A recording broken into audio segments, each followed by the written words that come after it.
Prime minister of India mister മോഡിയും അതുപോലെ തന്നെ പ്രൈം മിനിസ്റ്റർ ഓഫ് UK സ്റ്റാമറുമായിട്ടുള്ള ഇന്നലെ നടന്ന ചർച്ചകളുടെ ഭാഗമായിട്ടാണ് നമുക്ക് ഇന്ത്യ UKയുമായിട്ടുള്ള ഫ്രീ ട്രേഡ് എഗ്രിമെൻറ്റ് സൈൻ ചെയ്ത് രണ്ട് സ്ഥലത്തുള്ള കോമേഴ്സ് മിനിസ്റ്റേഴ്സും ഉണ്ടായിരുന്നു. ഇത് കഴിഞ്ഞ 3 വർഷമായിട്ട് നമ്മൾ ഈ ഒരു എഗ്രിമെൻറ്റിന് വേണ്ടി അതിൻ്റെ പ്രാരംഭ പ്രവർത്തനം നടത്തിയെങ്കിലും പല കാരണങ്ങൾ കൊണ്ട് നീണ്ടുപോയി. നമ്മുടെ ഇവിടുത്തെ ജനറൽ ഇലക്ഷൻ, അതുപോലെ UKയിലുള്ള അതുപോലെ തന്നെ അവിടുത്തെ ഇലക്ഷൻ പ്രൊസീജിയേഴ്സ്, അവിടുത്തെ പ്രൈം മിനിസ്റ്റേഴ്സിൻ്റെ ചേഞ്ചസ്. ഏതായാലും വൈകിയാണെങ്കിൽ തന്നെ വളരെ സുപ്രധാനമായ ഒരു എഗ്രിമെൻ്റാണ് ഇന്ത്യയും UKയുമായിട്ട് സൈൻ ചെയ്തിരിക്കുന്നത്. വേൾഡിലെ 4ാമത്തെ സാമ്പത്തിക ശക്തിയും വേൾഡിലെ 5ാമത്തെ ശക്തിയുമായ UKയുമായിട്ടുള്ള ഒരു എഗ്രിമെൻറ്റ് വളരെയധികം പ്രാധാന്യം വഹിക്കുന്നുണ്ട്. പ്രത്യേകിച്ച് നമ്മൾ കേരളം പോലെ സംസ്ഥാനം എടുക്കുകയാണെങ്കിൽ ഇന്ത്യ ആസ് എ ഹോൾ ഈ എഗ്രിമെൻറ്റ് പല ഗുണങ്ങളുണ്ട്. നമുക്കറിയാവുന്ന പോലെ നമ്മുടെ സീ ഫുഡ് സെക്ടറിനെല്ലാം തന്നെ നിൽ ഡ്യൂട്ടിയെ വരിക്കുന്നുണ്ട്. പ്രത്യേകിച്ച് നമ്മുടെ US സീ ഫുഡ് സെക്ടേഴ്സിനെ പല ഉപരോധങ്ങൾ കൊണ്ടുവന്നപ്പോഴും ഈ ഒരു ഓപ്പർച്യൂണിറ്റി നമുക്ക് ഗുണം ചെയ്യും. അതുപോലെ തന്നെ നമുക്ക് ടെക്സ്റ്റൈൽസ് സെക്ടേഴ്സ്, ഗാർമെൻറ്റ് സെക്ടേഴ്സിന് നിൽ ഡ്യൂട്ടിയാണ്. അത് നമ്മളെ സംബന്ധിച്ച് ഇന്ത്യൻ എക്സ്പോർട്ടേഴ്സിനെ സംബന്ധിച്ചോളം ഈ ഒരു കൺസെഷൻ നേരത്തെ നമ്മുടെ കോമ്പറ്റീറ്റീവ്സ് ആയിട്ടുള്ള വിയറ്റ്നാം, പാകിസ്ഥാൻ, ബംഗ്ലാദേശ് വരെ ഒരു സർട്ടൻ എക്സ്റ്റെൻറ്റ് വരെ കിട്ടിയിരുന്നു. ആ ബെനിഫിറ്റ് നമുക്ക് കിട്ടും.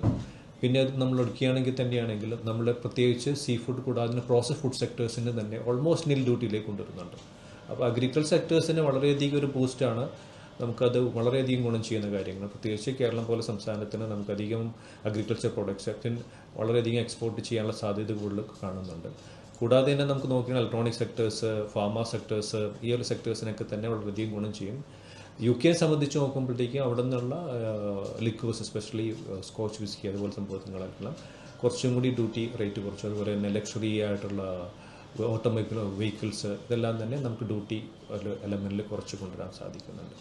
നമുക്ക് എടുത്തു പറയാവുന്ന കാര്യങ്ങൾ എന്ന് വെച്ചാൽ പറഞ്ഞു കഴിഞ്ഞാൽ നമുക്ക് 2-3 സെക്ടേഴ്സിന് നമുക്ക് ഇതിനകത്ത് പ്രത്യേകം പ്രാധാന്യം കൊടുക്കുന്ന കാര്യങ്ങൾ. ഒന്നാമത് നമുക്കറിയാവുന്ന പോലെ തന്നെ ഇതിൻ്റെ അകത്ത് സോഷ്യൽ സെക്യൂരിറ്റി ആയിട്ടുള്ള സ്കീംസിനുള്ള ഡ്യൂട്ടീസ്. ഫോർ എക്സാമ്പിൾ ഇപ്പോൾ ഒരു എംപ്ലോയി 2 സ്ഥലത്ത് വർക്ക് ചെയ്യുന്നവർക്കാണെങ്കിൽ തന്നെ ആ ഏതെങ്കിലും ഒരു കൺട്രിയിൽ മാത്രമേ ആ സോഷ്യൽ സെക്യൂരിറ്റിയുള്ള പേയ്മെൻറ്റ്സ് അത് നമുക്ക് ഗുണമുണ്ട്.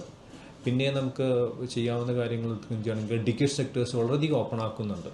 നമുക്കറിയാം ഇന്ത്യയിലെ എഡ്യൂക്കേഷൻ സെക്ടേഴ്സ് കഴിഞ്ഞ കുറേ വർഷങ്ങൾ ഓപ്പണാക്കി.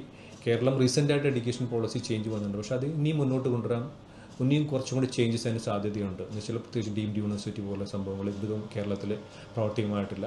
പക്ഷേ ഈ ഒരു കരാർ വഴി UKയിലുള്ള പ്രമുഖ യൂണിവേഴ്സിറ്റീസ് ഇന്ത്യയിലേക്ക് വരാൻ സാധ്യതയുണ്ട്. അപ്പോൾ കേരളം ഇനിയും മുന്നോട്ട് വന്ന് ഈ ഓപ്പർച്യൂണിറ്റീസ് എടുത്തെങ്കിൽ മാത്രമേ ഈ യൂണിവേഴ്സിറ്റി ഇന്ത്യയിൽ ഏതെങ്കിലും 1-2 സിറ്റിയിൽ മാത്രമേ അവരുടെ സ്ഥാപനങ്ങളിൽ നിന്ന് ടൈപ്പ് ആവുള്ളൂ. കേരളം ഇനിയും മുന്നോട്ട് വന്നിട്ട് ഈ അവസരങ്ങൾ ഓപ്പർച്യൂണിറ്റി എടുത്തു കഴിഞ്ഞാൽ എഡ്യൂക്കേഷൻ സെക്ടേഴ്സ് വളരെയധികം ഗുണം ചെയ്യുന്നതായിരിക്കും.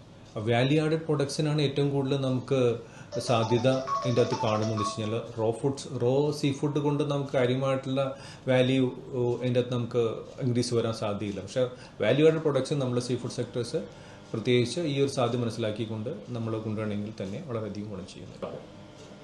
നമുക്കറിയാവുന്ന പോലെ മറൈൻ ഇൻഷുറൻസ് സെക്ടേഴ്സിൽ UK, ലണ്ടനാണ് വേൾഡിൽ തന്നെ ഏറ്റവും അധികം പ്രമുഖമായ മറൈൻ ഇൻഷുറൻസ് കമ്പനികൾ. നമുക്കറിയാവുന്ന പോലെ TT ക്ലബ്ബ്, P&I ക്ലബ്ബ് ഇവരെല്ലാം തന്നെ മറൈൻ ഇൻഷുറൻസിലെ ഏറ്റവും പ്രമുഖമായ കമ്പനികളാണ്, ഓർഗനൈസേഷൻസാണ്. അപ്പോൾ ഇവരുടെ എല്ലാ സാധ്യതകളും ഇപ്പോൾ മറൈൻ ഇൻഷുറൻസ് സെക്ടേഴ്സ് കുറേയും കൂടി ഇന്ത്യയിലേക്ക് വ്യാപിക്കാൻ സാധ്യതയുണ്ട്. അപ്പോൾ നമ്മുടെ ഇൻഷുറൻസ് സെക്ടേഴ്സ് വളരെയധികം ഗുണം ചെയ്യുന്ന ഒരു എഗ്രിമെൻ്റാണ് ഈ രംഗത്ത് വരാൻ പോകുന്നത്.